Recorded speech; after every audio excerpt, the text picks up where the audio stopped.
Assalamualaikum warahmatullahi wabarakatuh. Om Swastiastu, Namo Buddhaya, Salam Kebajikan. Dear Honorable of Literature Theory Course, Mrs. Uum Komariah and Mrs. Diah Prabaningrum, along with all my dearest friends, let me introduce myself.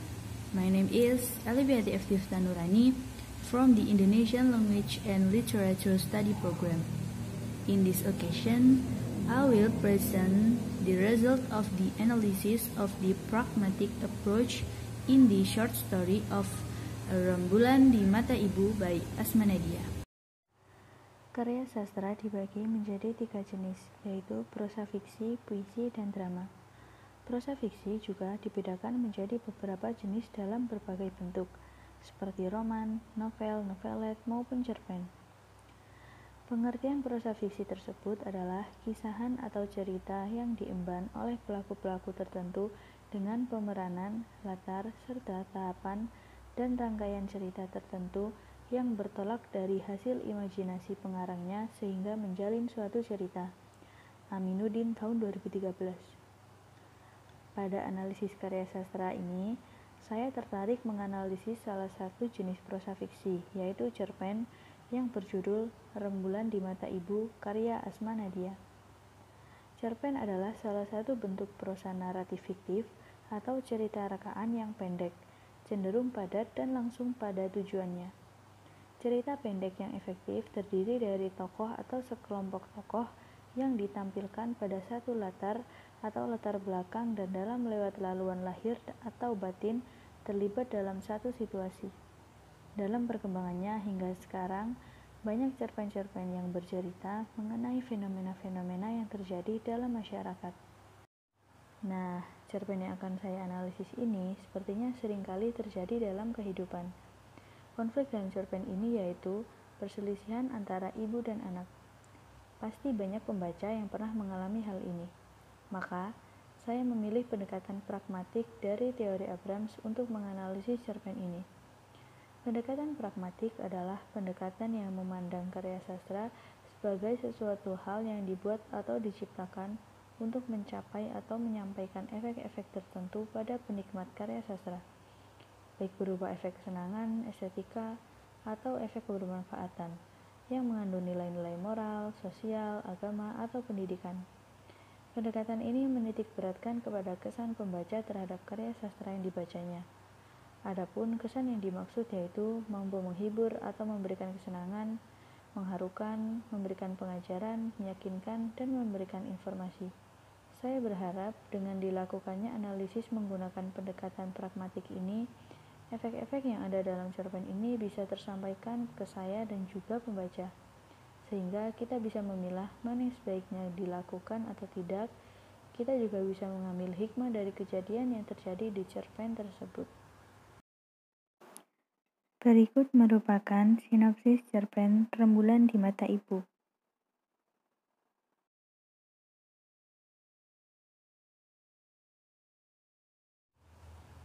Hasil analisis pendekatan pragmatik. Setelah menganalisis cerpen ini menggunakan pendekatan pragmatik, saya menghasilkan 2 efek dalam cerpen ini, yaitu yang pertama efek estetis dan yang kedua efek bermanfaatan. Efek estetis merupakan keindahan dari karya sastra yang dapat menghidupkan sebuah cerita menjadi lebih menarik melalui kata-kata atau kalimat seperti majas, kata-kata mutiara, dan juga peribahasa. Yang kedua, efek kebermanfaatan adalah cerita yang dapat diambil menjadi sebuah pesan dan kesan dan dapat bermanfaat bagi pembaca seperti nilai-nilai yang terkandung dalam cerita, antara lain nilai moral, sosial, budaya, agama, dan lain-lain. Yang pertama yaitu efek estetis. Berikut beberapa kutipan yang saya temukan di cerpen ini yang mengandung efek estetis. Kutipan yang pertama, dan saat itu aku makin tersungkur dalam ketidakberdayaanku menghadapi ibu. Kutipan cerpen di atas mengandung majas hiperbola, yang berarti gaya bahasa yang mengandung pernyataan yang berlebih-lebihan, baik jumlah, ukuran, ataupun sifatnya, dengan tujuan untuk menekan, memperhebat, meningkatkan kesan, dan mempengaruhi. Meningkatkan kesan dan pengaruhnya. Kalimat tersebut didramatisir agar lebih terasa kesedihannya. Pemeran utama terlihat sudah sangat tidak berdaya dalam menghadapi ibunya. Kemudian, kutipan kedua, kala pertahanan diriku roboh ke tanah. Kutipan di atas mengandung majas personifikasi, yang berarti gaya bahasa yang melekatkan sifat-sifat insani pada barang atau benda yang tidak bernyawa ataupun pada ide yang abstrak. Personifikasi merupakan pengungkapan dengan menggunakan perilaku manusia yang diberikan kepada sesuatu yang bukan manusia. Maksud kalimat tersebut adalah pertahanan diri pemeran utama telah hancur karena sudah tidak dapat tertahan lagi dan tidak terkendali.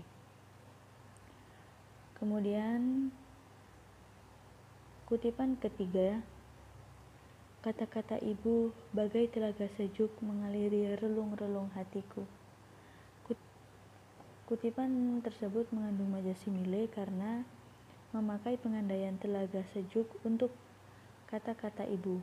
Maksudnya, kata-kata yang diucapkan ibunya tersebut sangat membahagiakan dia hingga terasa seperti telaga sejuk yang mengaliri relung-relung hatinya. Kemudian,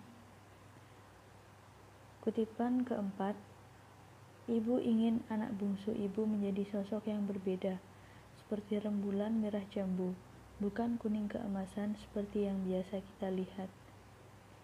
Kutipan di atas mengandung majas asosiasi, sama halnya dengan majas simile. Majas asosiasi juga merupakan majas yang mengumpamakan suatu hal dengan hal lainnya. Namun, perumpamaan dalam majas asosiasi lebih implisit atau tidak disampaikan secara lugas. Pada kalimat tersebut, si ibu mengumpamakan anaknya agar seperti rembulan merah jambu. Seperti kita ketahui, bahwa rembulan dengan warna tersebut sangatlah jarang terjadi.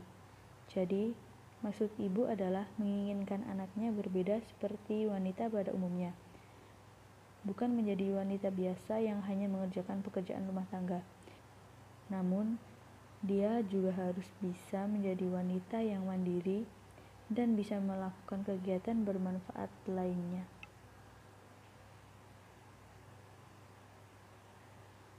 Kutipan yang kelima, semua kehampaan, kebencian, dan kekesalanku pada wanita tua itu tiba-tiba terbang ke awan.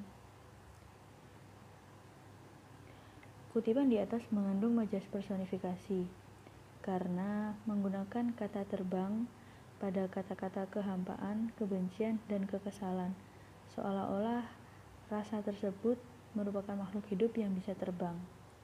Padahal bukan seperti itu maksudnya. Maksudnya, rasa itu semua sudah hilang dan pergi jauh dari hati dia pada ibunya.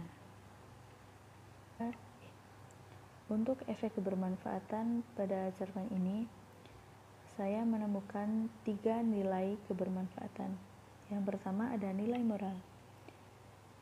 Nilai moral adalah segala sesuatu yang mengajarkan baik buruknya tingkah laku seseorang atau budi pekerti seseorang dengan sesamanya. Yang kedua ada nilai sosial. Nilai sosial merupakan nilai yang ada hubungannya dengan masalah sosial atau interaksi dengan manusia. Dan yang ketiga ada nilai agama. Nilai agama adalah segala sesuatu yang berhubungan dengan kitab suci, nilai-nilai kehidupan yang berdasari agama atau kepercayaan manusia. Untuk nilai moral terbagi menjadi 2, yaitu nilai moral buruk dan nilai moral baik. Yang akan kita bahas pertama adalah nilai moral buruk.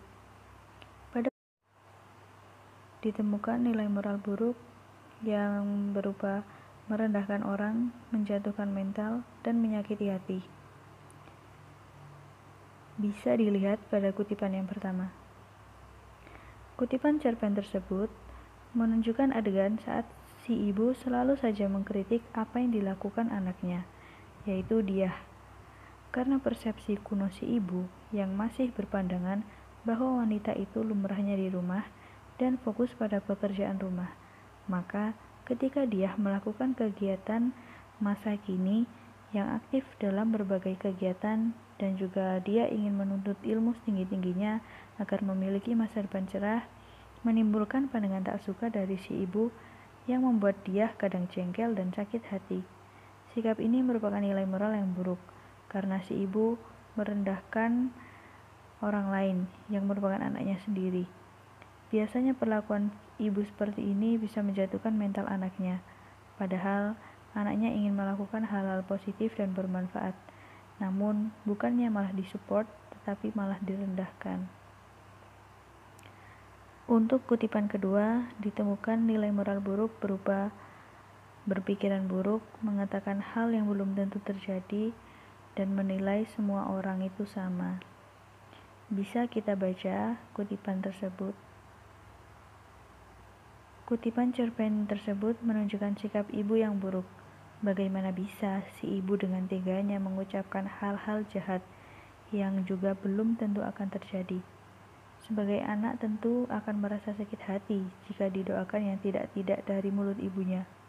Padahal kita tahu kan, ucapan ibu itu harus dijaga, karena apa yang dikatakan ibu itu adalah doa. Kemudian yang kedua ada nilai moral baik. Pada kutipan yang ketiga, kita temukan nilai moral baik berupa tidak pendendam meskipun diperlakukan buruk. Bisa kita lihat kutipan cerpen tersebut. Kutipan tersebut menunjukkan bahwa dia memiliki nilai moral yang baik, yaitu dia tetap tak bisa membenci ibunya walaupun dia sudah dibuat sangat sakit hati oleh ibunya. Namun, di relung hatinya paling dalam, dia juga masih menyayangi ibunya, walaupun dia sempat membenci ibunya. Kemudian pada kutipan keempat, terdapat nilai moral baik, mengakui kesalahan, meminta maaf, dan juga menyesal. Bisa kita baca pada kutipan cerpen tersebut. Kutipan cerpen tersebut menunjukkan perilaku yang terpuji. Sang ibu akhirnya berani meminta maaf dan mengakui kesalahannya selama ini. Dia juga menjelaskan maksud dibalik sikap licik dan teganya pada sang anak. Terlihat ibu juga menyesali sikapnya dahulu. Hal ini merupakan nilai moral yang baik. Dengan menurunkan ego untuk mengakui kesalahan dan meminta maaf, maka kita bisa mengobati sakit hati orang yang pernah kita sakiti, walaupun belum tentu bisa pulih sepenuhnya. Yang penting kita sudah memiliki niat baik untuk meminta maaf. Nilai sosial. Pada kutipan yang pertama, pada nilai sosial, kita temukan nilai sosial berupa peka, perhatian, khawatir terhadap sesama. Bisa kita lihat pada kutipan cerpen tersebut. Kutipan cerpen tersebut menunjukkan sikap peduli sesama teman. Terlihat bahwa Laila sangat peka dengan ekspresi yang dipancarkan sahabatnya, yaitu Diah. Dia melihat Diah dengan khawatir saat Diah menitikkan air matanya, dan dia langsung bertanya ada apa gerangan. Sikap ini merupakan nilai sosial yang baik, karena peduli terhadap sesama. Kemudian nilai sosial yang kedua yaitu balas budi, membalas kebaikan teman, dan peduli. Bisa dilihat pada kutipan tersebut menunjukkan sifat positif terhadap sesama teman. Dilihat bahwa Laili ingin membalas budi atas kebaikan yang pernah dia lakukan untuknya. Balas budi merupakan nilai sosial yang baik, karena kita bisa sadar diri untuk perlu membalas kebaikan seseorang selama hidup.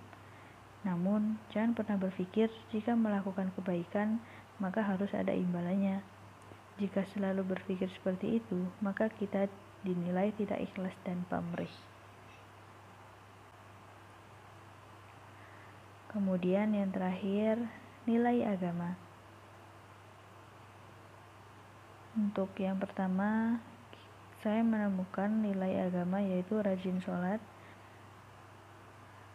mengerti keharusan berbakti pada ibu dalam Islam. Bisa dilihat pada kutipan cerpen tersebut, menunjukkan bahwa si pemeran utama Diah mengetahui bahwa dalam Islam berbakti dan menghormati ibu adalah hal yang utama. Dia juga terlihat selalu mengerjakan sholat. Maka dia merupakan orang yang tahu tentang perintah agama. Kemudian yang kedua yaitu menutup aurat. Pada kutipan tersebut menggambarkan bahwa dia menggunakan busana muslimah. Hal ini menunjukkan bahwa dia telah berhijrah menuju jalan yang lebih baik dengan memenuhi syariat Islam yang sebenarnya, yaitu merupakan hal wajib bagi perempuan muslim untuk menutup auratnya. Kemudian yang terakhir, nilai-nilai kebermanfaatan tokoh utama Diah yang patut kita contoh. Yang pertama ada sifat pantang menyerah. Dia termasuk tokoh utama yang baik. Walaupun dia selalu menentang kemauan ibunya, tetapi di balik sifat keras kepalanya tersebut, dia juga memiliki maksud untuk menjadi diri yang lebih baik dan sukses, sehingga bisa mengubah nasib keluarganya di masa depan nanti. Yang kedua ada penyabar. Dia juga merupakan sosok yang sangat penyabar. Dia sangat sabar menghadapi cacian dan omongan ibunya yang selalu merendahkan dan menyepelekan setiap kegiatan yang dia lakukan. Padahal kegiatan tersebut semuanya sangat bermanfaat. Yang ketiga ada tidak pendendam dengan membalas kejahatan dengan kejahatan.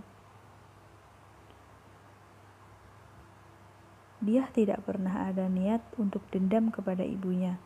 Mungkin dia saat itu merasa membenci ibunya karena dia beranggapan ibunya tidak bisa menghargai dan mengerti dia. Maka dia memutuskan untuk hidup sendiri. Namun, di relung hatinya yang terdalam, dia masih sangat menyayangi ibunya, dan dia pun juga merindukan ibunya. Tidak melupakan orang tua saat sudah sukses. Seperti yang kita ketahui, dia selalu mengirim sebagian bayarannya untuk kebutuhan hidup ibunya, kemudian memaafkan.